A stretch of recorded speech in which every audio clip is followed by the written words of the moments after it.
ప్రతిపక్ష హోదా ఇవ్వాలి మాకు. ఎందుకంటే ఏ రకంగా ఆలోచన చేసుకున్నా సభలో ఉండి రెండే పక్షాలు, ఒకటి కూటమి అధికార పక్షం కూటమి, రెండు ప్రతిపక్షం వైఎస్ఆర్సీపీ పార్టీ.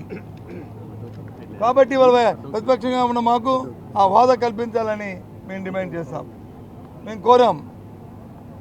ఇక దాన్ని ఇవాళ కోరి దాంతోపాటు ఇవాళ మిర్చి రైతులు పడుతున్న ఇబ్బందులు, వారికి వాళ్ళ ఆక్రందనలు ఏదైతే మా నాయకుడు గుంటూరు వెళ్ళి మిర్చియార్టీకి వెళ్ళి ఆ రోజు రైతుల కష్టాలు సుఖాలు తెలుసుకున్నప్పుడు కానీ ఈ ప్రభుత్వానికి అప్పటి వరకు కూడా చెమ్మకుంటున్నట్లేదు, నమ్మకం నెరవేర్చినట్టు అలా కూర్చున్నారు.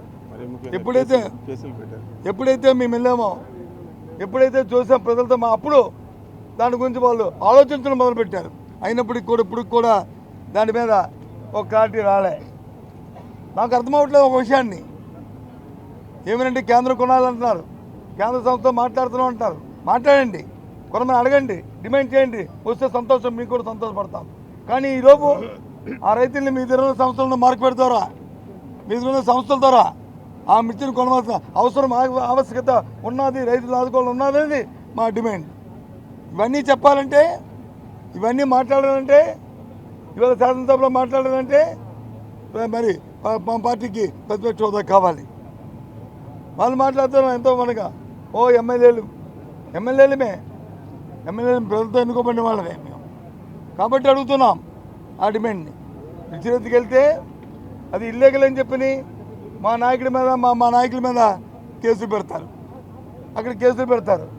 మ్యూజికల్ నైట్లు చేసుకుంటే ప్రభుత్వం మొత్తం యంత్రాంగం అంతా కూడా మరి దాన్ని సహకరిస్తుంటుంది. దానికి ఎన్నికలు కూడా ఉండదు. మరిన్ని రైతుల పట్ల మరి గొంతెత్తాలంటే ప్రతిపక్ష హోదా కావాలి, ప్రతిపక్షంగా గుర్తించాలి మా పార్టీని. అది మా డిమాండ్ అనేది ఇవాళ మేము ప్రత్యేకంగా చెప్పాము. అంతేకాదు ఎన్నో సమస్యలు ఉన్నాయి రాష్ట్రంలో. అంతనా సూపర్ 6 అన్నారు, సూపర్ 6 కాదు, సూపర్ 8 కాదు, సూపర్ 1 వరకు 1.5 వరకు వచ్చింది.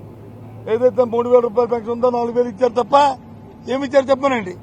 ఈ ప్రభుత్వం 9 నెలలు అయింది, ఇంకా కొత్త బడ్జెట్ని పెడుతున్నారు.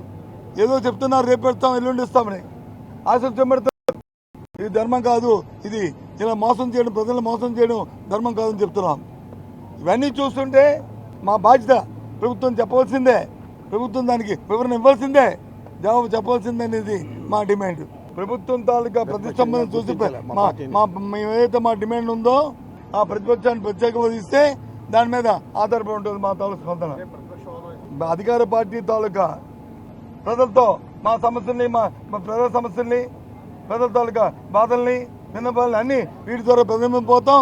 ఇంకా అవసరం ఉంటే క్షేత్రస్థాయిలో పోతాం, పోరాటాలు చేస్తాం, చొక్కా పుచ్చుకుని దాని వీధిలో నిలబెడతాం.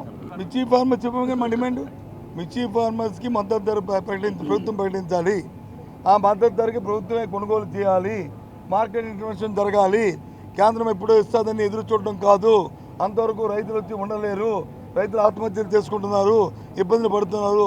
దయచేసి ప్రభుత్వం ఆలోచన చేయాలి అనేది మా డిమాండ్.